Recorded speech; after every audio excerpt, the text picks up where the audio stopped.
At dahil marami pa rin ang gumagawa ng review dito kay Chris Bird, nag-try na din akong mag-download. Kahapon lang may 14.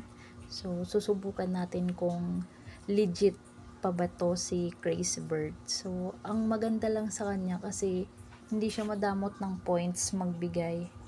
At yun nga lang, yung ads madami. Minsan umabot ng 30 seconds, ganun kahaba yung ads niya. So dito itong 305, pera na siya, pero yung minimum na withdrawal niya is 700, 2K at saka 6K. So ito yung mga kailangan mo i-unfroze. So yung nakikita nyong VIP 4 to 15 ay pesos na talaga siya. So ito yung sinasabi ko na dito sa app na to, parang dalawa yung withdrawal niya. So dito naman sa kabila, ito, ang mababa niyang withdrawal dito is sa Lazada piso at saka sa GCash naman is 200. So ito yung sinasabi ko, dalawa yung pag naglalaro ka, yung points mo, dalawa yung pwedeng mapuntahan. Ayan. So yung pinakamababang withdrawal is dito, 200 sa GCash. Tapos 1 peso naman sa Lazada.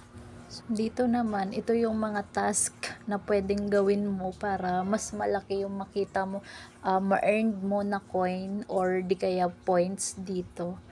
So minsan nagbibigay sila ng 780, minsan 35. So dito sa paglalaro mo ng kanilang task, madami naman yung ways of earning coins dito sa kanya.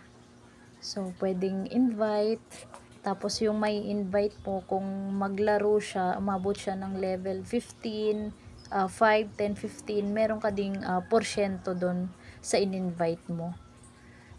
Tapos ito yung mga task kanina, yung katulad kanina pinakita ko.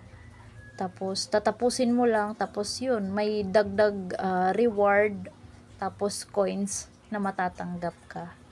So ito din, meron din yung mga, kumbaga sa ML, yung mga skin na magagamit mo pagka once na ma-fulfill mo yung mga level na kinakailangan matapos.